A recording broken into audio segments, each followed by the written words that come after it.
I believe there's a fundamental mistake so many people make when they start to learn to draw. And the worst of it is, it's not the sort of thing that it's easy to recognize, to identify, or to even realize that it's a thing when we're just starting out. But it causes such confusion and frustration in the drawing experience. It was when I came to recognize this issue in my own drawing that I was able to work out a way through it. And from that point on, my drawing improvement really picked up speed. The confusion and frustration left so quickly, it almost felt like someone else was in me drawing. I'll start by explaining it this way. I often talk about learning to draw as learning a skill that has a lot in common with learning other skills. And because it's a learning experience, there are learning components. There are individual skills that we can break the biggest skill down into. So things such as how to hold a pen, drawing straight lines, drawing lines that go where we want them to go, cross-hatching, getting proportions and scale correct, getting perspective angles correct, and so forth. And it is helpful when we learn a new skill to try and break that overall skill down into its component skills and to work on those, to focus on those. Breaking the complex down into simple parts is a good learning strategy. But the mistake comes from thinking that this is what drawing is all about, learning a certain number of skills and then just using them when we do our drawing. Now, these skills, of course, will be used in our drawing, and it is good to focus on them individually and to practice them. But merely practicing these skills, particularly if we practice them in isolation from a drawing, such as endless straight lines on a piece of paper or different cross-hatching patterns in little boxes, these things in themselves, even when we can do them well, are not what's going to create my drawing, because we need something more fundamental than even the most basic drawing skills, technical skills, as I think of them. More fundamental than these technical drawing skills, and therefore far more crucial to our learning to draw and our drawing process, is our understanding of what the drawing process is. My big picture of what's happening when I put marks on the paper. My understanding of what am I trying to do? What's happening here? Because the assumption that seems to be made about what the drawing process is, particularly with beginners, often unspoken and unrecognized, is that it's copying, that I'm copying my reference, whether it's a photo or whether it's something in life in front of me. But that's what's happening. I'm copying, and so I use these skills, I need these skills to copy what I see. And the problem is, this is not an adequate understanding of the drawing process. In fact, I don't think it's an accurate understanding of the drawing process at all. There may be some things in my scene where the understanding that what I'm doing is copying works, particularly very simple geometric shapes, where I can copy those shapes fairly directly, fairly easily, as long as I understand perspective well enough to get the angles correct. But how do I copy a tree? How do I copy something that has millions of leaves? And straight away, we can see why drawing trees is such a frustration for so many people, particularly beginners. Because of my inadequate understanding that when I draw, I'm copying that tree. Well, how do I copy a tree? How do I copy the millions of leaves that I can see, even in a photo, let alone in life? And so I'm now overwhelmed because my understanding of what I'm doing, that I'm copying something that I see in reality, is an inadequate understanding of the process to guide me in any practical way, in any helpful way. Now I'm confused. Now I don't know what to do. I start to draw leaves, but, well, they don't look real on my drawing, and there's just too many of them, and I get impatient. And it's not even looking any good. And so now I start to think, oh dear, trees are hard to draw, or I just can't draw trees, instead of realizing that my understanding of what the drawing process is inadequate to let me draw trees with the same ease I can draw potentially any subject. How do I copy distance? How do I copy atmospheric conditions? How do I draw fog? All of these things seem really hard when we think that what we're doing is copying. All of these things feel as if they're really hard if my understanding of the process is that I'm copying what's in the photo. I mean, let's face it, a photo is, if you like, the child of the photographic process and an inkjet color printer. How can I possibly copy what the combination of those two things can produce with this?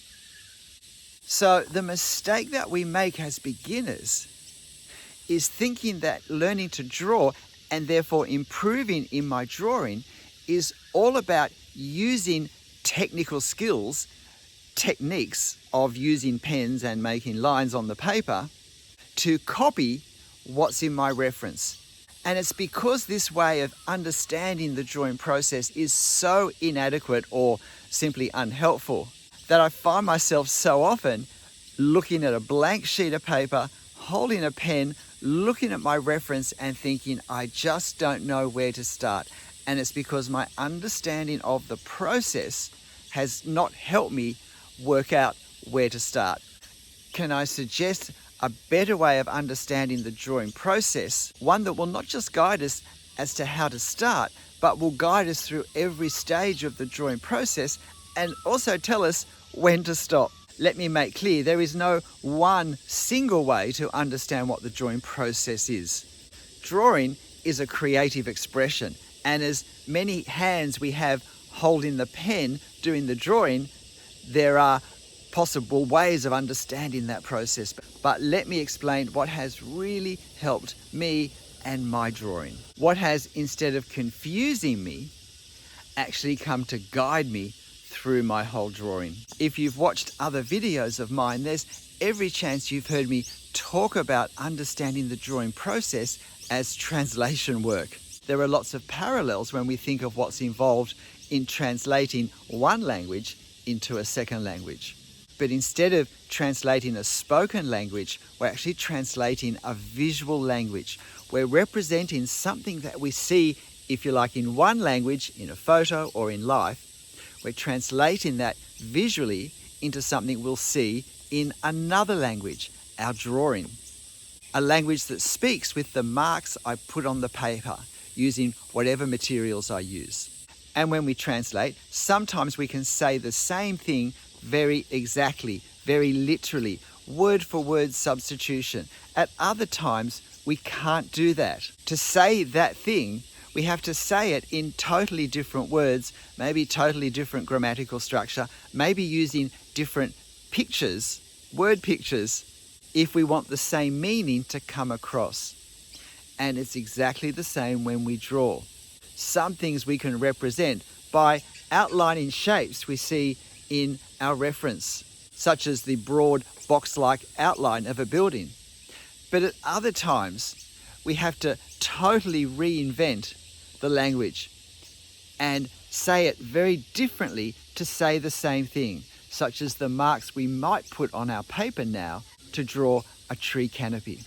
But what I came to see at some point was that while I thought there were some things that we drew totally differently, where we were just trying to, if you like, draw the overall effect, such as the leaves on the tree, I came to realize that, in fact, even the things that I thought I was more just copying, that even with those things, in fact, I'm drawing a certain visual effect. I'm drawing the appearance of how they look, and that how they look changes according to how large or small they are relative to the size of my drawing, how far distant they are in the depth of planes of my drawing, what condition they're in, how weathered they are, what the surface textures are, what the material it's made from is, what position I'm viewing it from, the angle I'm seeing it from, how much light is there and where the light is shining from. All of these things affect how something looks.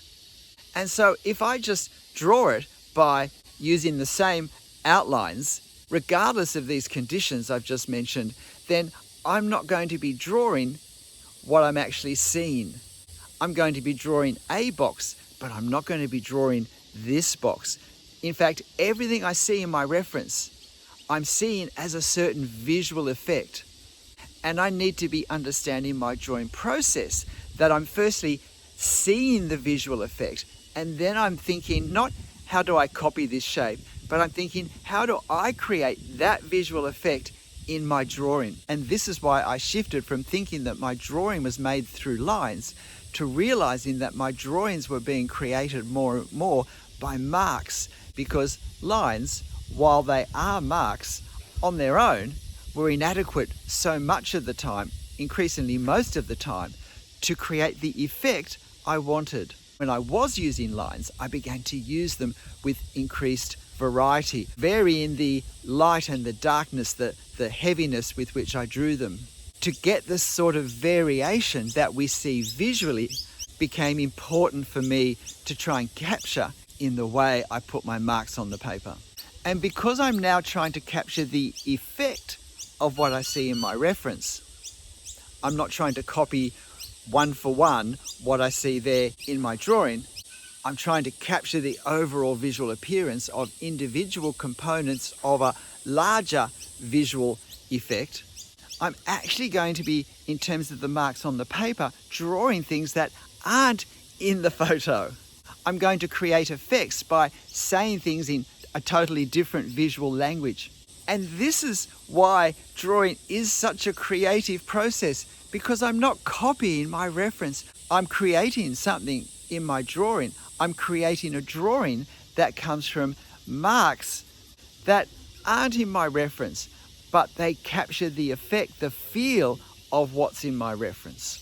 It's why I keep saying that copying the drawings of others or trying to copy photos overly literally is not a helpful practice to be in, because it doesn't develop understanding of process and the creative thinking, the creative translation thinking that we need to be able to draw something that has the appearance of realism on our paper. I think of individual drawing techniques as tools that I can pick up and use, but it's my creative thinking, it's my understanding of the drawing process of what that is, how it happens, that guides me as to which tools to pick up, when to pick them up, and how to use them. Because there is no way to hatch. There is no right or wrong angle of hatching lines, of combination of hatching strokes. It's what way of hatching here will produce the visual effect that I have in my reference that I'm trying to capture in my drawing. And of course, I can choose to exaggerate a visual effect or minimize it, because in the end, my drawing is not a slave to my reference unless I choose it to be. Personally, it's always my goal to draw a better drawing than I have photo. And if you're finding this helpful, please hit the like button for me. And if you'd like to hear more about my understanding of the drawing process, then it's my playlist on tips and something for the self-taught artist that has all the videos where I explain my drawing process, where I explain the way I think and how that then leads me to what I actually do. It's understandable as a beginner if I don't realize that it's the way I understand the drawing process that's going to end up being key for my drawing improvement and development. But while it's understandable, if I want to be able to move on from being a beginner, then I need to come to an understanding of the drawing process that works for me and that guides my mark making to get the drawing result I want. G'day, I'm Stephen Travers. Hope you found this very interesting. Please hit the like button. If you know people who draw who you think this might be helpful for, then please share this video with them. But remember, in the end, however you're drawing, wherever the drawing comes from, whatever understanding is or isn't there, make sure you have fun. I'll see you next time. Bye.